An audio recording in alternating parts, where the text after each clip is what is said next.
All right, we've got a terrific guest today.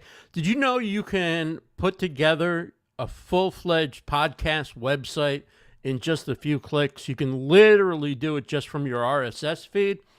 Plus, the software that lets you do that, the website, the app that lets you do that, also has a ton of great features, including a whole bunch of new features. We're going to talk about it with the founder of Podpage, Brenden Mulligan, next on Livestream Deals.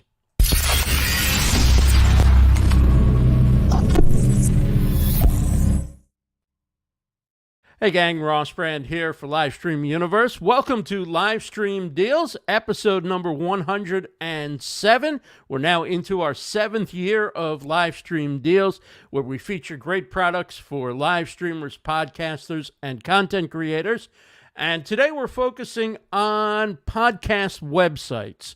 Podpage is a service that I use for my recordings websites. You can find that at rossbrandrecordings.com.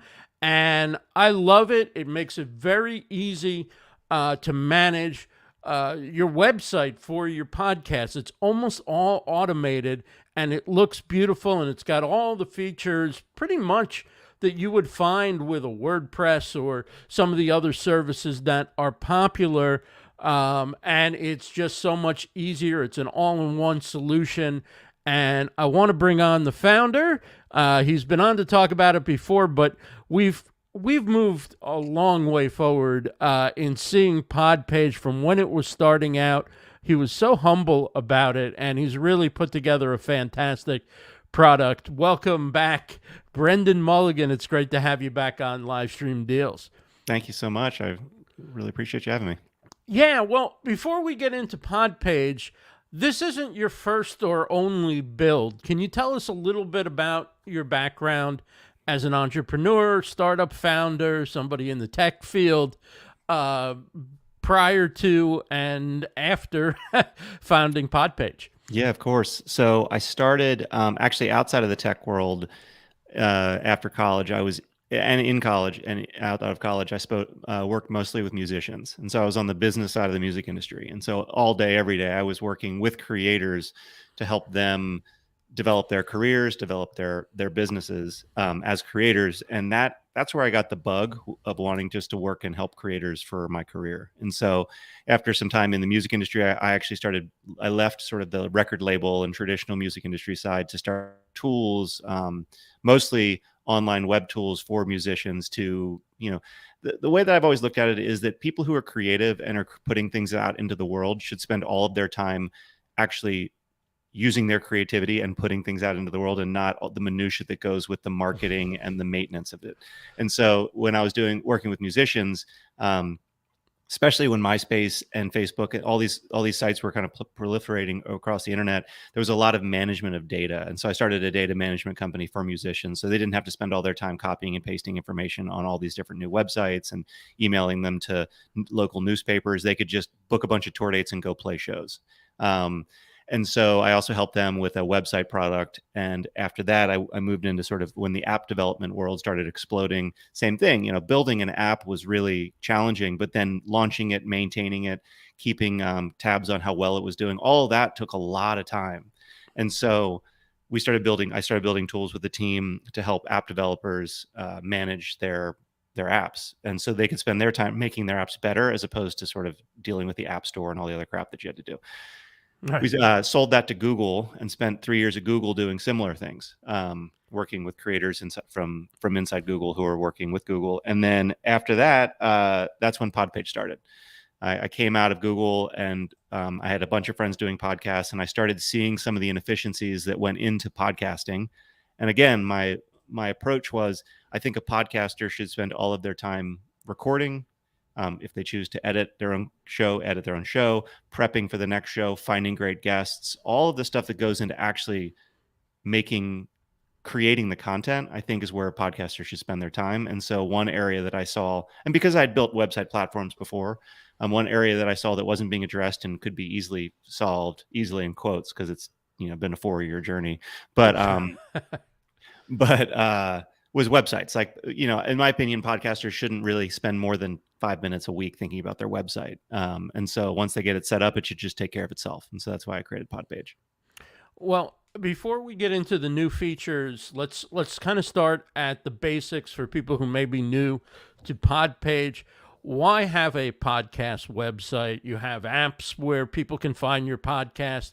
A lot of times your podcast host will give you a web page with your episodes that you can send people. Why have a dedicated podcast website for your show?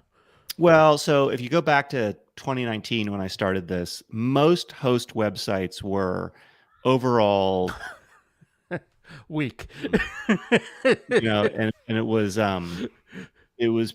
not, the state of things was some of them gave you a page, but all of the pages were pretty bad. Actually, I would say now they're in most of the major hosts have pretty good pages. The limitations with the host pages is typically they're not very customizable. You can't really do much with them. But as far as a place to put shows on the web, they're pretty good. And as long as you can attach your domain name to it, I usually tell beginner podcasters, like, don't worry about Podpage at this point. If all you want is a page with your episodes, use your host page. Just make sure to point your domain there. Right, right. And, as a starting point. And so, so I do think that's a great resource. I think that the problem relying on the only interaction with fans or listeners through Apple Podcasts or Spotify is that you don't actually have your own audience. You're borrowing Apple's audience. And if anything ever happened to any of those platforms, you have to start from scratch. And this sort of hit home with me because I was part in the music industry during the MySpace era, which obviously dates me and makes me an old person. But that was a really interesting time to be there because all these record labels and musicians put all of their time and attention into building a fan base and audience specifically in MySpace. And so they got MySpace friends and they spent millions of dollars trying to get as big of a audience on MySpace as possible. MySpace died and they had to start from scratch. And of course, the big artists that were nationally known didn't really rely on it. But a lot of the indie artists suddenly literally had no way of reaching people again. It was like going back 5 years. And so I think that if you rely entirely on these platforms to the only touch point with your audience, you're putting yourself in a risky position. And so I think the easiest way to get around that it's not like fixing this problem is hard. You just have a place that you point people to go to. So, and in my opinion, the best place to do that is a website because a website is universally accessible. It doesn't matter what platform you're on. It doesn't matter what apps you have installed. When you send someone a web link, they will be able to go to your website. And then, if all the apps went away or you got canceled off of every app, you still have your Podpage website pulling that content from your host. It pulls it directly from the host. It doesn't rely on Apple or any other third party to get that content into your website. Exactly. And I think I go one step further in saying once you have them on your website, you can try to establish a deeper connection with them. So, it's not so much you want all of your people to be listening to your podcast on your website. That's not really what you want. You want to send them to your website and try to get them to give you their email address.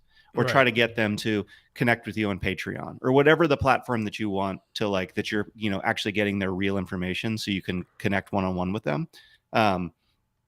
That's the primary goal, I think, of the website is just to deepen that connection. And so, most likely you might send them to your website. If you're a podcaster on your show, you can say, hey, I won't just not to get into the minutia, but with Podpage, we give you a lot of ways to connect with your listener. So if you can kind of choose your own adventure, you can say, hey, if you like today's show, please go to my website and leave me a voicemail. And every Podpage website has a voicemail feature built in and tell me what you thought of it. And I'll play your voicemail in the next show. When they do that, they give you their name, their email address, and you just get a little deeper with them. Or, hey, that's a feature I haven't used yet. And it's bothering me now that you're mentioning it. Why haven't I ever used that? Yeah, it's on there. That's genius, and it's built in, so you don't have to go attach an app for it or anything.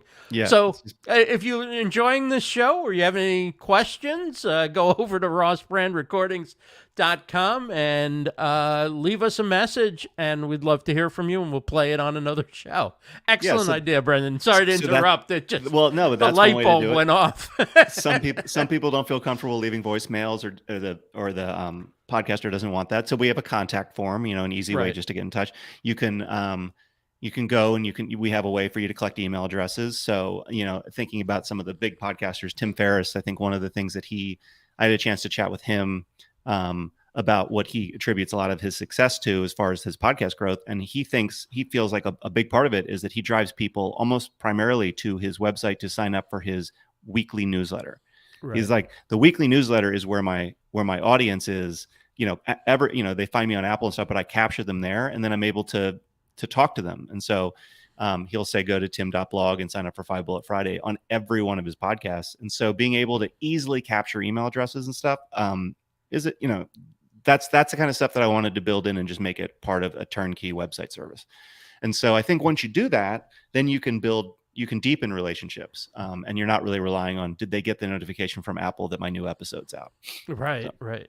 So now, you also have a background in SEO. I remember having you on a panel show on StreamYard Connect to talk about SEO. You had a lot of great insights. What does, say, having a Podpage site do in terms of your SEO versus maybe building your own site or using the host's website, particularly if you're not all that knowledgeable about how to optimize a site to be at the top of your rankings? Well, the good news is if you look up like, how do I optimize my website for SEO, just in general, not podcasts, a lot of what they'll tell you is, okay, well, make sure you have a sitemap, make sure you have a robots.txt file, make sure that you've got the right metadata in the right place, make sure you have alt tags in your images that describe what the image is, make sure you have a page make sure what you care about on the page is in the H1 tag. It's a lot of like technical stuff. And all of that just kind of comes baked in with Podpage. I mean, when you launch a website, we automatically create the sitemap. We create your robots file. We optimize take your episode title and we make a human readable URL. So it's not, rossbrand.com/episode/64564, some random ID. It's interview dashed with Brenden Mulligan, all of sort of the best practices, that's all just baked in. And you can make some customizations there on the, on certain plans. The thing we just released with the Elite plan and the Elite plan just launched a few weeks ago into beta. So there's still a lot more work to do on it and to make it better. But we basically took what most people consider is the best WordPress plugin, which is Yoast SEO.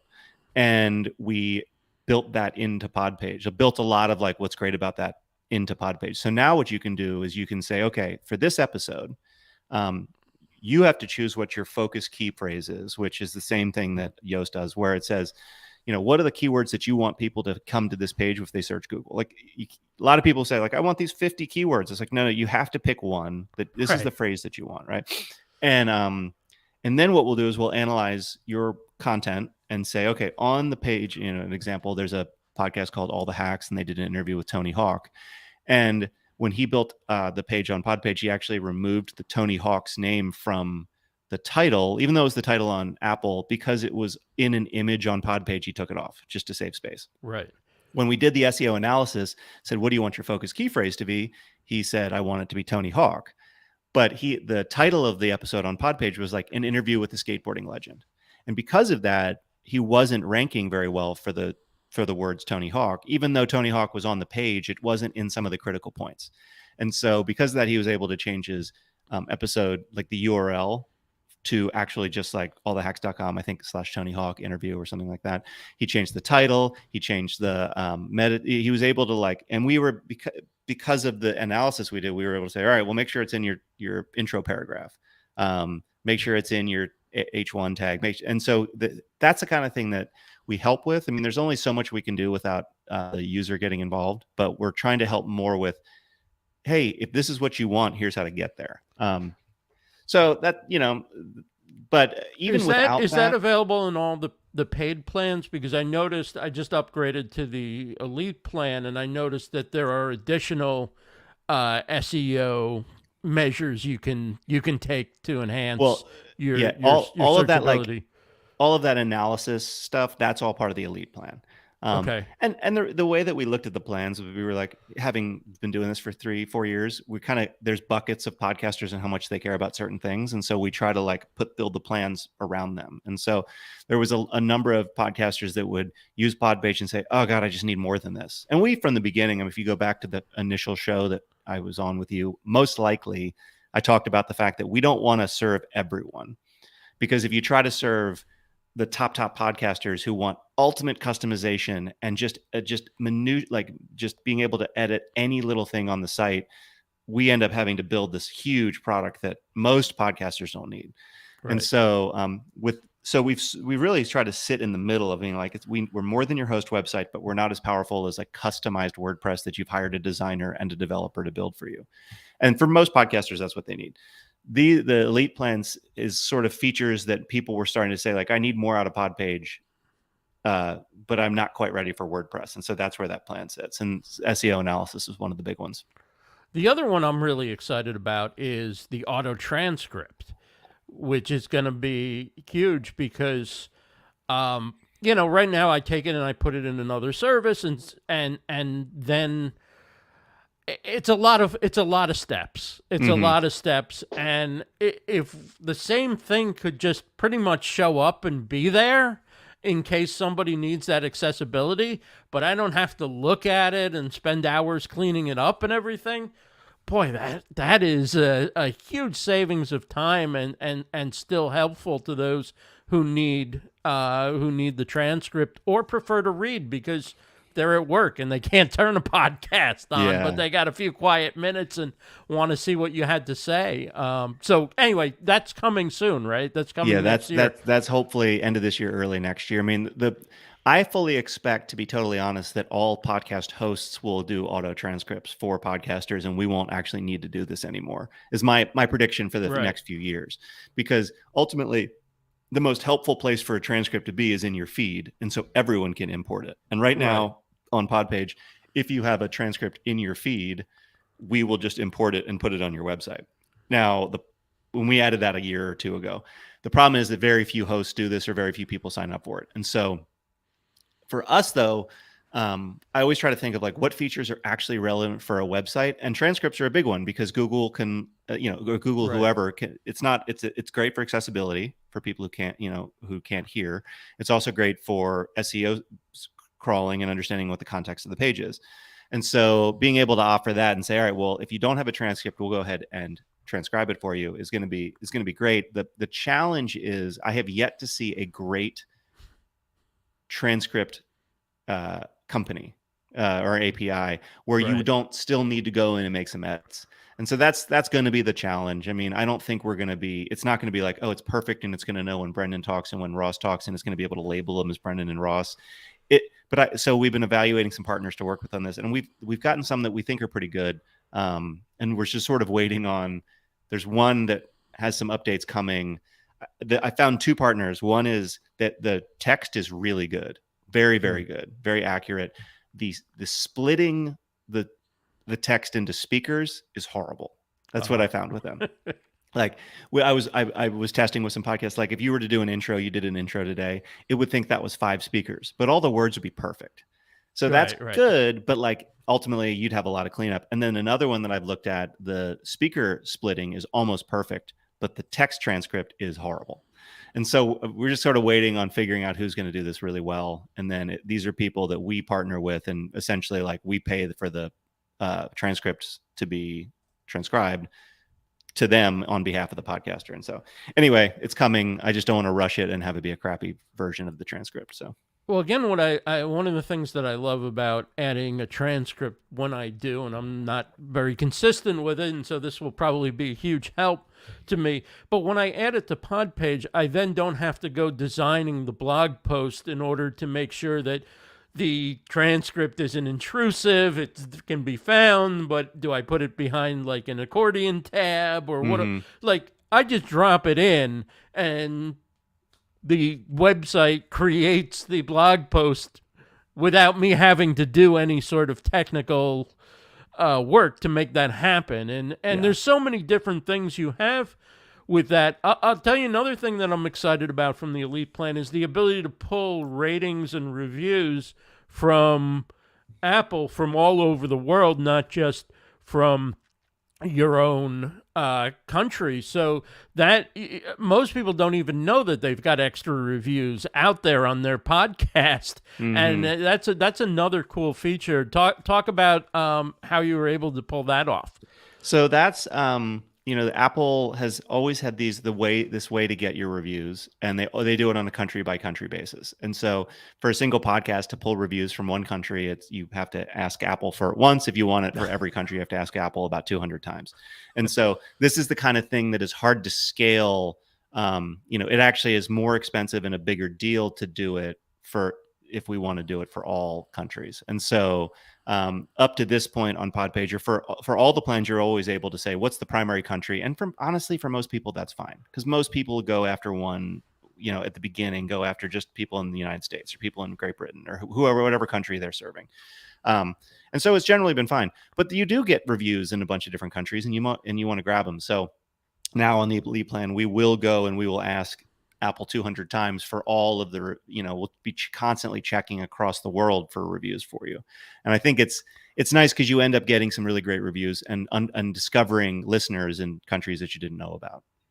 Very cool. We're talking with Brenden Mulligan. He is the founder of Podpage, and you can try out Podpage with just an RSS feed and without needing to do anything else but drop your RSS feed in, and within moments you can have an idea of what your podcast website would look like with Podpage. Of course, if you subscribe, there's a lot of different features that you can add, but you can head over to livestreamuniverse.com/podpage, livestreamuniverse.com/podpage, and just drop your RSS feed in and see what it looks like. It's so cool when you see it come up. You'll see your podcast cover come up, your episodes. It's really quick, and it looks really professional for about 2 seconds worth of work. So I highly recommend checking that out. Want to say a quick hello. Live Podcast Media is here. She says, hi, Brenden. Hi, Ross.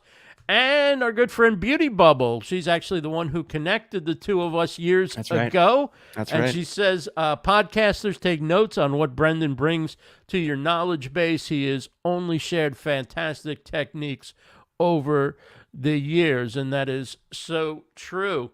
So let's talk about for people who have multiple websites. I'm going to ask you questions that come up through my using Podpage, because so many interviews I know that you've been doing over the years, rather than asking the same questions, I'll ask what I'm thinking of. Sure, and of course. It'll be fresh for people. So, okay. So a lot of us have multiple podcasts.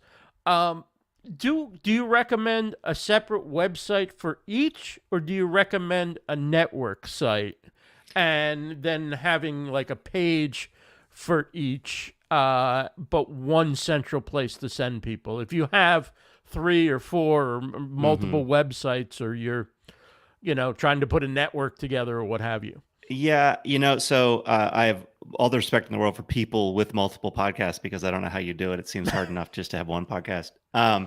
So to add a little context, Podpage offers most of our users use individual podcast sites. So the website is entirely dedicated to a single podcast and a single RSS feed. We also have a plan that is for podcast networks. And when we built it, we think about it mostly like, imagine like the television studio CBS launches their own website. They're going to have a show on their website, or a web page on their website for every one of their shows. Right. And so that's basically what the Podpage network site is. You've got sort of your core website for your network that lists all your shows, and then each show has its own dedicated section. The intent of those network sites is typically as a home for the network, not home for the podcast. And so it's for the network to show off what it is and the shows on it. But let's say your show was on a network. I usually advise you still let the network put you on their website, but you still have your own website dedicated to you and your show that you control and you maintain and you can customize, because you kind of want the network sites to all look the same and be branded towards the network and not have crazy different branding depending on the show. So that's just generally my my advice. So when you think about a single podcaster that has multiple shows, I think what I normally would say is if those shows all are targeting the same audience and are the same subject matter, and so some examples of this could be if you have a gardening podcast, a bunch of gardening podcasts, and one is like I don't know, vegetable gardening podcast, and the other one is landscaping, tree, bush landscaping or whatever. But they're all really tightly, and you're like Ross Brand, the landscaper or the gardener, and you want that to be what people search for. Then I think in that case, having a single page that there are all these podcasts are on is helpful, because generally you're sort of going after somewhat the same audience. On the other hand, if your podcasts are kind of going after different keywords and different subject matter, I think Dave Jackson from the School of Podcasting is a good example here. He has a podcast that's dedicated to profit from your podcast, which is one of his books. He has a podcast that's like Ask the Podcast Coach. He has so he has a bunch of different ones, and even though they're all kind of going after podcasters, he's looking for that people to discover them from different areas. He has a bunch of different Podpage websites, and because the Podpage website stays up to date without you having to do anything, like it's not a lot of extra work to have a bunch of them, because they all just kind of stay up to date. And then you can get your own custom domain name for each one that is relevant to that podcast. And so that ends up being like when Google, when you ask Google for something, what all Google's trying to do is saying, what's the best place for this information? Like where's the word is canonical. Like where's the canonical source of truth for Livestream Universe, if someone searches there. Right. And if they see a livestreamuniverse.com, they're going to say, that's a good chance that's it. Like they're more likely to say, like, that's probably the canonical spot for apple.com/podcast/livestream universe. Like that, even though Apple's bigger, Google's looking mostly for what's the canonical place. And especially if you've put Livestream Universe as the link in your RSS feed. So when they look at Google Podcasts and there's a visit website button, it actually goes to this website. All those things that Google says like, okay, it looks like this website's the number one place to go. So I think that for a lot, in many cases, it's better to have multiple websites, one for each thing, unless it's sort of a combined collective thing that you're trying to build together. So long answer, but do you gain or lose any features between the network site and doing individual sites in terms of how the individual podcasts work, other than losing that .com with no slash domain? So the network site, the network itself has its own domain, but the individual podcast sites still are networkdomain.com/podcast name. So that's the big thing. Does that lessen the power of the link within Google, or not at all? In my opinion, it just depends. It kind of depends on a few things, but suddenly you're saying, oh, this podcast is a sub page of another website as opposed to its own website. So I think if I'm Google just looking at things, I'm saying, well, okay, Livestream Universe, it's Ross/Livestream Universe. That kind of looks the same as Apple/Livestream Universe, but you can kind of get around that by making that the link in your feed, and so it's not. Yeah, I think it's always nice to have a domain name attached to it, because it just shows like this is a place on the internet that is dedicated to this podcast.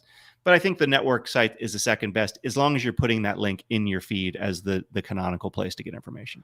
Now, what if you use a link that redirects? Like, let's say I own livestreamdeals.com, and it just goes to a website that's pretty much a front page for the show, and then all the episodes are now on my Livestream Universe /shows/deals or whatever the link is. What if I take that Livestream Deals and link that to the network page, where it doesn't show up in the browser as livestreamdeals.com, but that's what I give everybody is livestreamdeals.com, and that will take you to the website's page on Podpage or your own website. Does that help much, or not really? Generally, not really, because basically Google knows, Google goes to it and then is immediately taken to the next page, and so it sort of ignores it. When you're setting up a redirect, you have two options, not to get too into the technical weeds, but it's one is you're basically setting up a permanent redirect or not. If you set up a permanent redirect, when Google goes to it, it sees the status that it's a permanent redirect and essentially says, cool, we can ignore this wherever I was before, because this is really good if you're ever changing your, say you wanted to change it to, if you got lu.com and you wanted a shorter domain name, right? You would set up a livestreamuniverse.com redirect to lu.com. And so all of those old links that Google has already indexed, when it goes to Livestream Universe and then forwards, it'd be like, oh, cool, this is no longer the domain we should be focusing on. It should be lu.com. You can also set it to not be permanent, which kind of tells Google, all right, this is a temporary redirect. 301 is the permanent? Yeah. Okay. Good. And so, all right, I did that right on my side. Yeah. And so, but the negative is, even if you set up a non-permanent, again, like Google is this giant supercomputer that's pretty smart and knows how to get around things. And so if it sees you forwarding Livestream Universe to like Ross/LU or whatever, and you do that for a very long time, they're going to eventually be like, all right, well, this is clearly like that domain name has no value, because it's not, it's just a pointer. And so this is one of the reasons that, like, if you're sharing Bitly links, it's not like Google is indexing your Bitly links instead of the website that they go to, right? It's going to be right. Well, so like I'm doing that with livestreamuniverse.com/podpage because it's easier than giving out the full link. This just redirects to Podpage, but it's easy for me to say on a show, go to livestreamuniverse.com/podpage, or if you want to learn more about the show, go to livestreamuniverse.com/show, or what have you. So it may not be what the page is, although I think I do have a page that is actually /show on my website. But a lot of times, if I'm featuring a product or whatever, it's just easier for me to have it, livestreamuniverse.com/ and then it's consistent with everything else, and it's easy to remember versus what was the website of that 100%. And I think that and actually there's a feature on Podpage that does this. It's the pretty link or pretty redirect feature, and WordPress, I think their plugins called Pretty Links or something like that, that does the same thing. And in this case, at least the way that we do it on Podpage, is it's actually set up as a 302 redirect, which is telling Google this isn't a page you should index. Like, this is just a redirect. But for an audio format like this, it's so much easier because if you can get your audience to learn your website, which hopefully is just an easy domain name like Livestream Universe, then all they're really remembering is /podpage. And so you see these podcasters typically do this in two ways. One is their own website / the sponsor or the affiliate or whatever, which I think is the best way to do it. And we just added actually click tracking on Podpage for Pretty Links on the Elite plan, so you can actually see how many people are going through your links. Oh, very cool. The other way, which once you're bigger, you have more control. But like Tim Ferriss, usually for Tim Ferriss, he says go to athleticgreens.com/Tim. Like, whenever he works with a sponsor, it is a requirement that they give him /Tim, because he's like, that's how I do it. He doesn't send tim.blog/athleticgreens. He says athleticgreens.com/Tim. Right. But in general, the goal is easy for listeners to remember. That's all that matters, because people are in their car listening to us right now. And if you're telling them some crazy link, they're just never going to remember. Right. And it's why, like, it's fine to use like showname.com/EP107 as a redirect, but not to use it as you want to have, Podpage, the advantages of using Podpage with Brenden Mulligan, founder, or whatever, you want to have real words, but you can have something that's very short as a way of posting it on Instagram or putting it in a graphic or reading it on the air, so to speak. Well, and we've done that. I think that was built before the site even launched. I was looking around and I saw people doing this, like, for episode 107, go to Livestream Universe /107. And so that's actually baked into Podpage. We automatically have these quick links set up for every one of your episodes, where no matter when the episode, if you're non-seasonal, it's the episode number. If you have seasons, then it's S2E4, whatever. But you don't have to configure that. That's just there. And so you always know, like, when I do episode, I think this was 107, or what, I forget what episode number this is. When you do episode 1000, if you're using Podpage, you will know that there is going to be a link that's /1000. It's just going to be there. You actually can't create other links with that same name because we've already reserved it for episode redirects. Can you change the episode number? I have in some of my podcasts over the years realized that I did a live stream and never made a podcast out of it. Mm, And then I've had to go back and like 103 is really 104, 10, yeah. whatever. Hopefully it's early on so it doesn't change, or it's later on so it doesn't change too much. But can you actually number it yourself so that if you have to, because I also have a couple of episodes over the years where the person I interviewed went on to do something that I don't want to be associated with them in Google.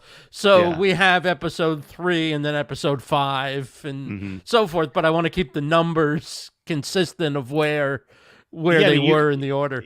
in Podpage, once we import the episodes, you can go in and make any edits you want. And so you Right. can go in and you can say, this is number 6. You can say it's number 6,000 if you want. What we key off of when we do those redirects is when you go into the episode, what number you've written. And so, yeah, you can totally make changes however you want. I want to bring in a question here from Live Podcast Media because I've been kind of focused on when we talk about what's new, we've been focused on the Elite plan, and I know you have a discount on that plan. So I'll ask you about that, but I also want to bring in just changes in general. She says, how's the podcast page growth from 3 years ago when you were on the show? And so some of the features may not be part of the Elite plan, but it may be part of the basic or the pro plan or even part of the free plan. Some of the things that you've added along the way, either because it's been things that have been demanded by or asked for by the users, or it's because you saw the need for it coming and you worked on bringing it in. Yeah. So I think so there's a couple ways to interpret the question about how's Podpage growth. One is just how's the user growth been, and the other is how's the product growth been. So on the user growth standpoint, when we first talked, when I launched it, the way that I got the word out was I would find podcasters on Twitter and I'd DM them and I'd say, I'd like to build you a website and I just want your feedback on what you think of it, because I needed that feedback to figure out what people thought. So it was a lot of one-to-one outreach. Mm-hmm.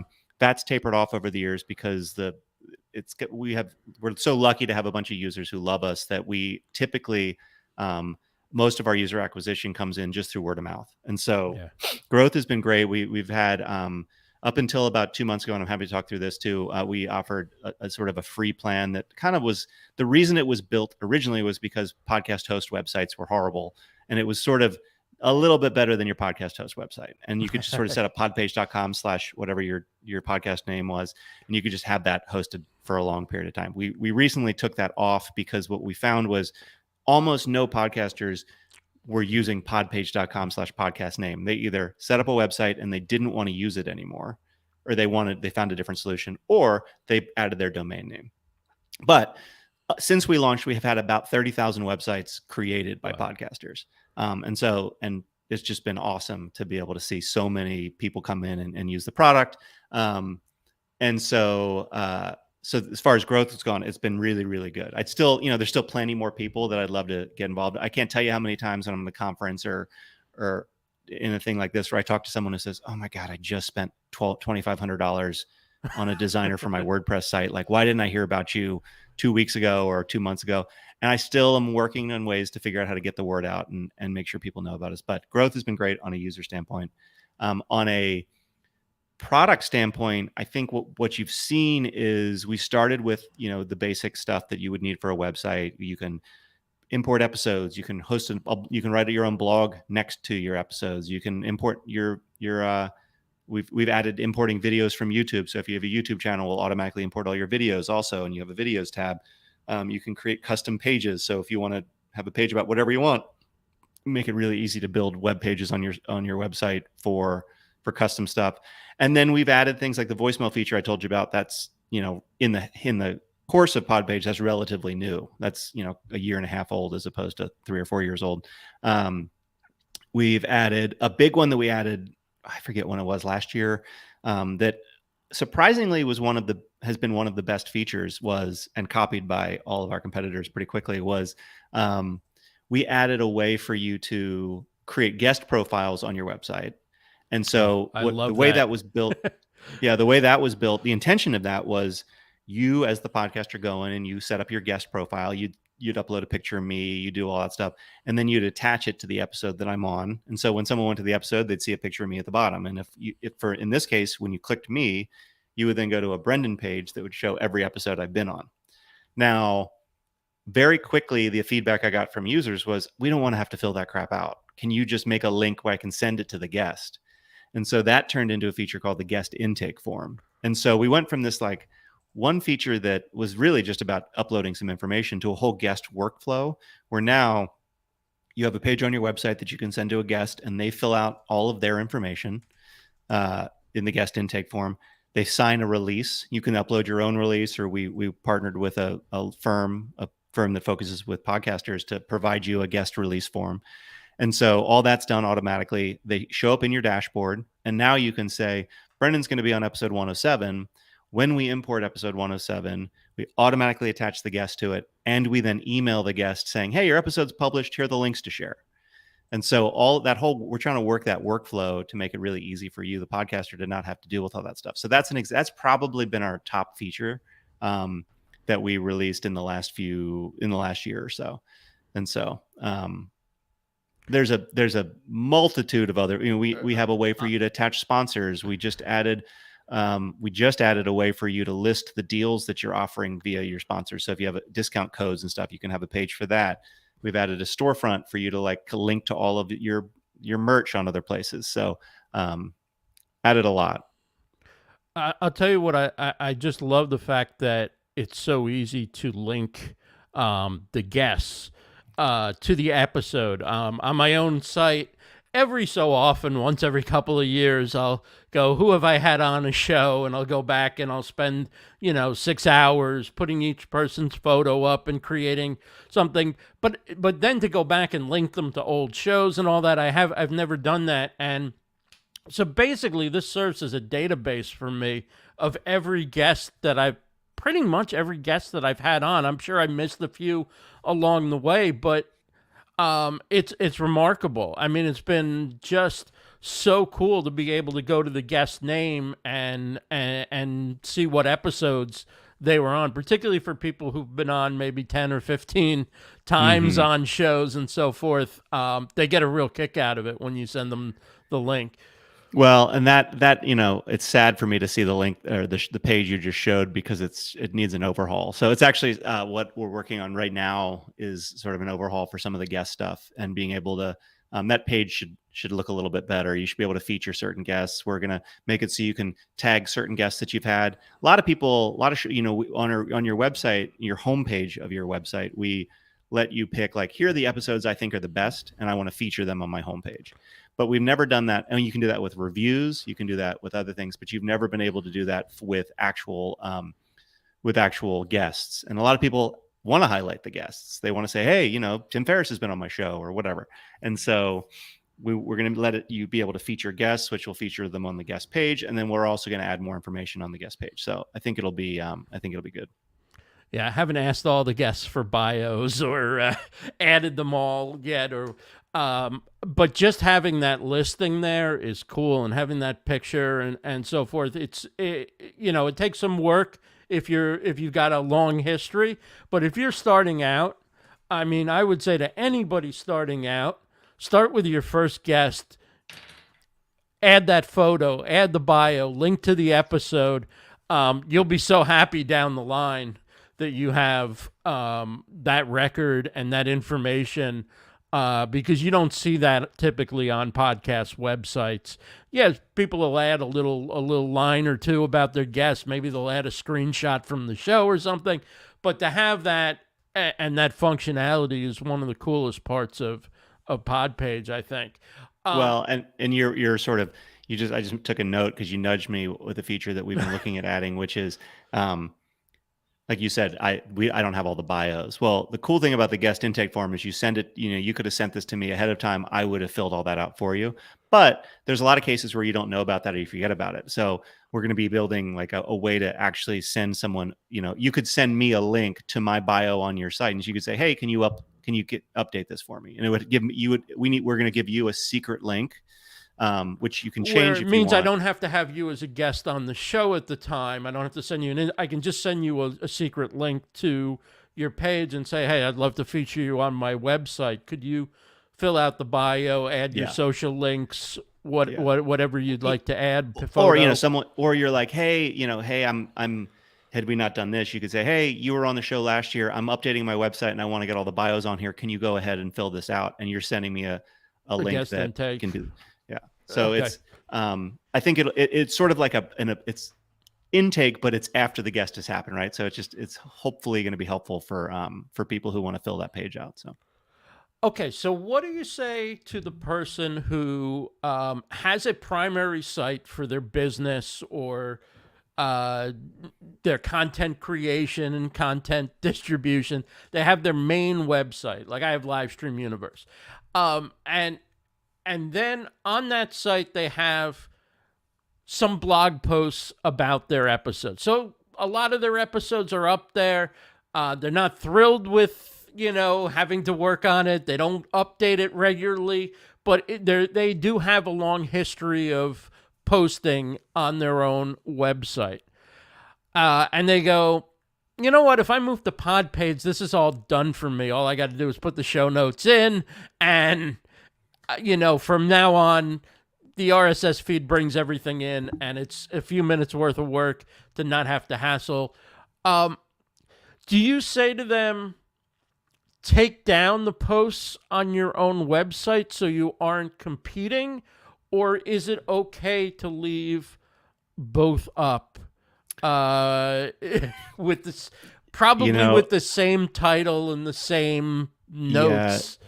So I like to admit when there's things that I don't know, and you can go kind of deep in, I think there's a lot of people who would give you a direct answer to that question, and they might be right, they might be wrong, but it's just to get the direct answer out. There's so many times that people ask me about SEO tips. I was talking to a customer literally this morning about this, where they were describing to me an issue they were having with SEO. And I was like, the answer so many times is it depends. Because there's no hard and fast rule. If you've got a website that you launched last year that isn't ranking very well, and you ask me that question, if you ask me the same question you just asked me, but the context is, I've got a website, it doesn't rank very well. Well, then I'd say, oh, screw it. Like, just move over and start, don't worry about that, because you're not losing anything. If you were to say, I've had this site up for 10 years, all the pages rank exactly how I want them to rank.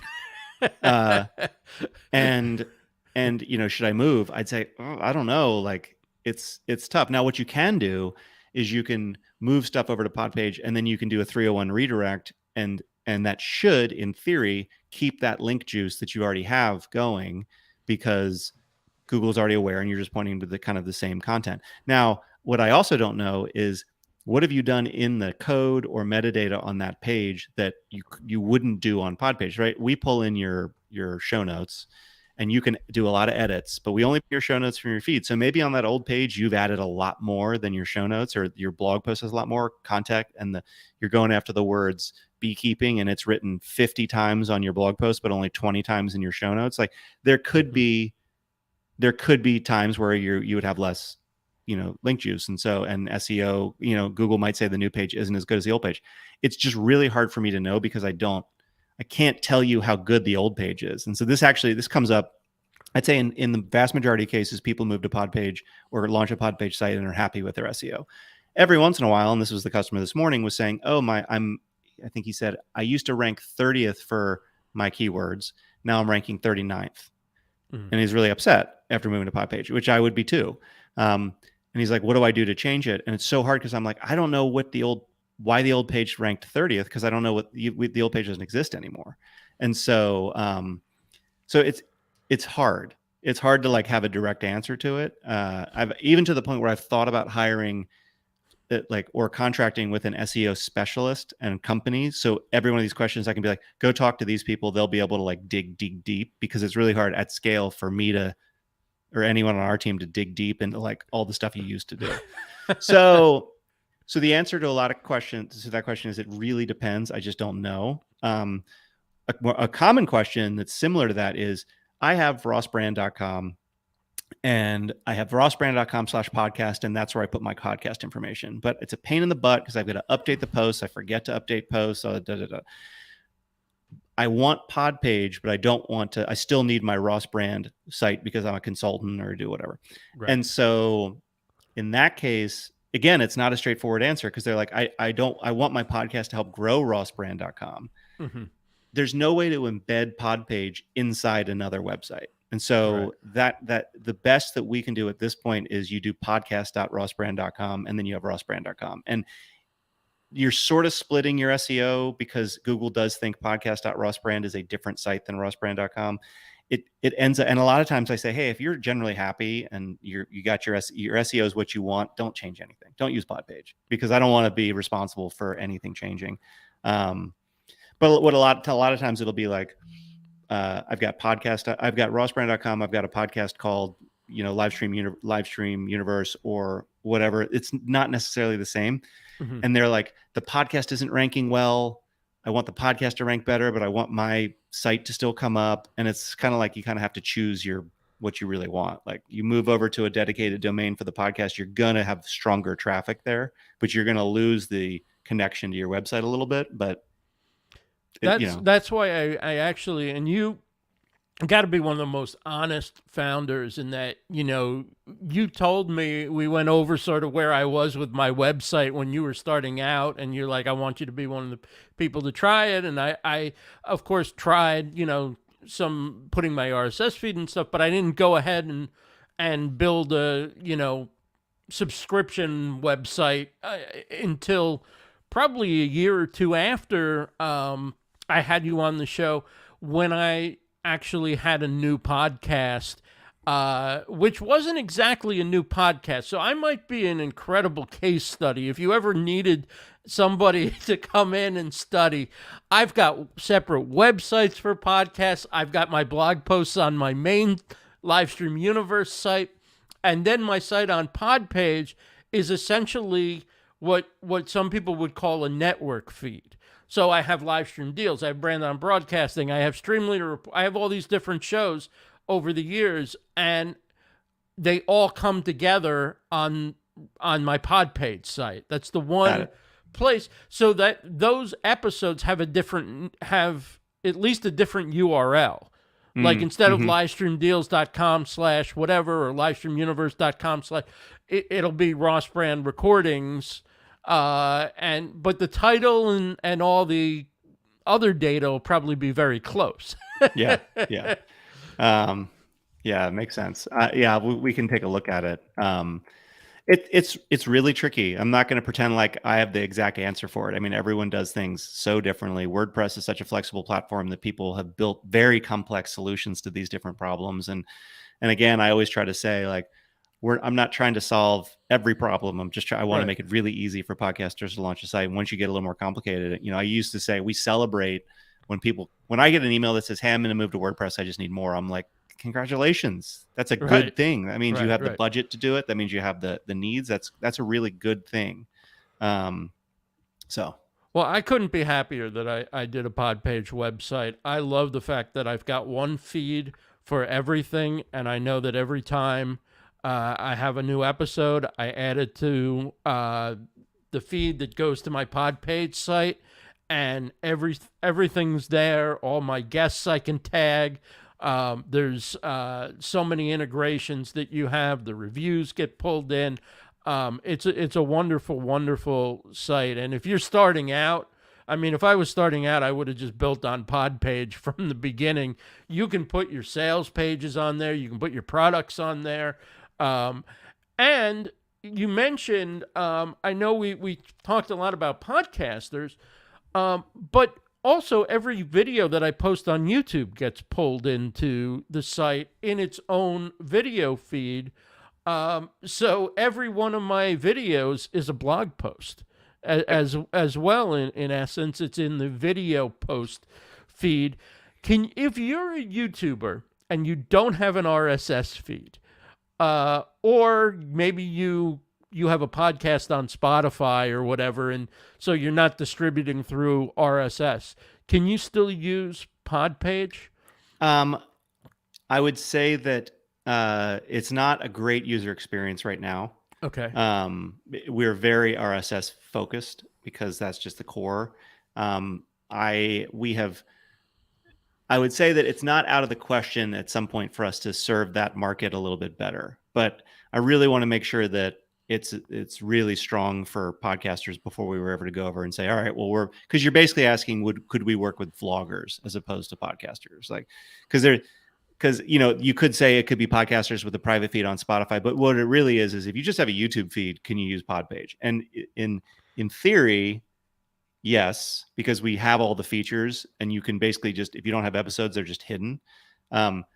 But we've always been very focused on RSS. So, for example, if you don't have an RSS feed in your dashboard, there's all kinds of alerts. It says, "Hey, we're not importing episodes because we're just very." How do you create your page then, right? Yeah. Easily. Well, no, you can create a manual page without having, but it's more just like, oh, well, we just make a lot of assumptions that you have an RSS feed, and so there is a little bit of restructuring that we would need to do just to make it kind of make sense. And also, we haven't found at this point that there are a lot of podcasters who are in that situation. So we don't, the way I look at it is if we were to do that, we would really be building Podpage for vloggers or YouTubers, which I think actually from a technical perspective is relatively straightforward. It's just like, okay, well, if we would do that, we should put the effort into making sure that we target that market, that we understand the market. Maybe that's a separate product. Maybe it's TubePage or something. Yeah, exactly. It's funny. I think I did buy a domain name a couple years ago. I still think there's good work to be done on making sure that this is a great product for podcasters. So I don't want to get distracted by going after a whole nother audience with different needs. Let me ask you something else on that. For the podcaster who is also a YouTuber, and perhaps YouTube's where they're making their AdSense money. They have a podcast audience, but their primary goal is to grow their YouTube channel.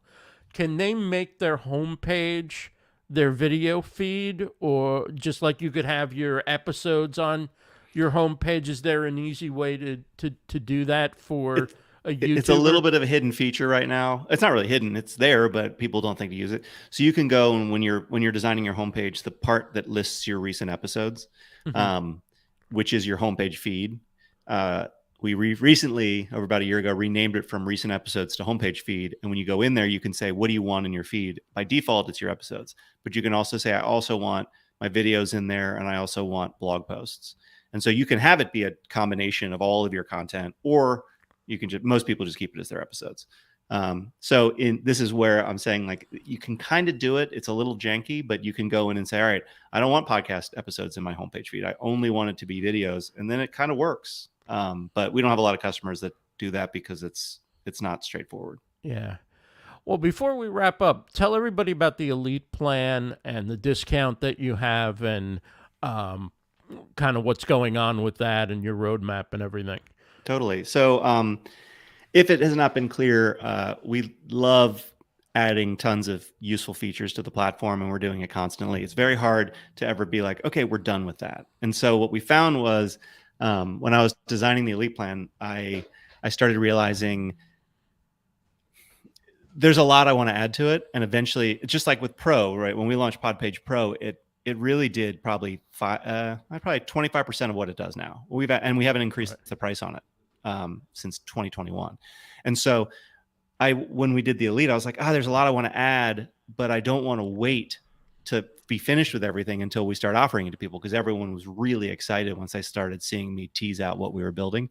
And so we launched it a couple of weeks ago, and essentially it's in beta because there's still some kinks to work out and there's still features to add. So while it's in beta, it's, if you sign up for the annual plan, it's $25 a month. And that is a rate that you lock in for the future. And so once it comes out of beta, you'll still be paying $25 because it's, as a reward for supporting us early. And so, and if you want to do monthly, it's more expensive, but you can do month to month. And the same thing, you're locking in the rate as long as you're a customer. So the plan itself, you've already talked about some of the features, but just to review them, we pull in reviews from all over the place as opposed to just one country for Apple Podcasts. We'll go in. It's surprisingly difficult to get the deep episode links for some of the top podcast players. So like most sites that you go to, when you go to an episode page and you click listen on Apple, it just opens up your podcast on Apple because there's not a simple way to get to the episode. But on the Elite plan, we go deep and we find what your direct link to Spotify and Apple and Google and soon YouTube will be. It's got the whole guest notification system I talked about earlier is part of it. So you not only do we let you do the guest intake, but we also auto attach guests, and we will email them when they actually get when the episode is released. So that just saves you a step from having to do that. We'll be adding auto transcripts. We'll be adding a way for you to directly email your listeners if you choose to import or use Podpage to collect your email addresses. When you get a new episode out, we'll just ping your listeners and say, hey, there's a new episode out that's coming sometime next year. We have added a Zapier integration, however you say it. That we're waiting on them to approve it, but that'll allow you, anytime anything happens in Podpage, it'll kick out to that network. So if you want to do special things outside of Podpage with all of your data, you can do that. And like I said, the big thing is the SEO analysis. So, we've taken what is a premium plugin for WordPress and just included it in your Podpage subscription, and allows you to really dig deep on how are my pages set up to perform. If I want to rank for, beekeeping in Southern California, is this page actually set up to do that, or are there opportunities there? And so, I think that, that's a really, really big one. And there's a lot of other little things. I mean, I can't remember, I added something yesterday or 2 days ago that isn't even on the blog post about the Elite plan and isn't on the website yet. But, when we think about it, we're just going to be adding a lot, and we're still adding a lot to Pro. So regardless of what you're signed up for, I mean, I think we're improving the platform across the board, and we're adding a lot to Basic, which is the lowest tier. Like right now, my big push is a new set of templates. And I always kind of see the design of the site as, one of the core parts of the service. And so, when we add a bunch of new templates, it's not like they'll just be available to Pro or Elite, like that everyone gets. I think across the board, there's going to be a lot of customization and improvements. Well, it sounds awesome. The website is Podpage. The name of the company is Podpage. Try it out. Go on over to livestreamuniverse.com/Podpage. Drop your RSS feed in there, and you're going to see the beginnings of a beautiful website that you can choose one of the plans, build it out. I highly recommend it. Like I said, I'm using it myself for the Ross Brand Recordings podcast at rossbrandrecordings.com. But check out Podpage.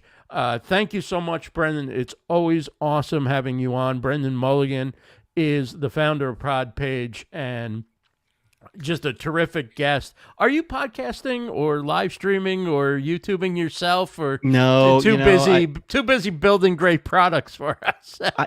It's funny. I think that I started a sort of focused podcast, years ago. I started thinking about it, and I think the best thing a podcaster can do when starting out is find a topic that they feel like they can talk about for years and years and years. And although I can talk about podcast websites for years, and I obviously have. Right. It's not necessarily I have, thousands of episodes of content about it. And so I spend a lot of my time building stuff and working. And so I don't have a hobby that I'm just obsessed with it. And so I feel like I don't have that core need, or the core thing that you need as a podcaster, which is like limitless content, where, right. Which I feel like is the, if you don't have something that you love talking about, even if you're not making money, you typically pod fade after a while because you realize how hard it is. And so I was like, I don't want to start a podcast and then stop it. So yeah. I will choose to build the tools for people who have that kind of stuff to talk about. All right. Well, Brenden, thanks so much for joining us. It's like I say, it's always great to have you on. Hang out for a second. We'll wrap up and we'll chat with you offline in just a minute. That is Brenden Mulligan, the founder of Podpage. Again, livestreamuniverse.com/Podpage to set up your podcast website in minutes. Thanks for not only to Brenden for coming on, but for all of you being here. Your comments, your questions, and of course your support is always appreciated. Until the next time, this is Ross Brand for Livestream Universe and Livestream Deals. Take care, everybody.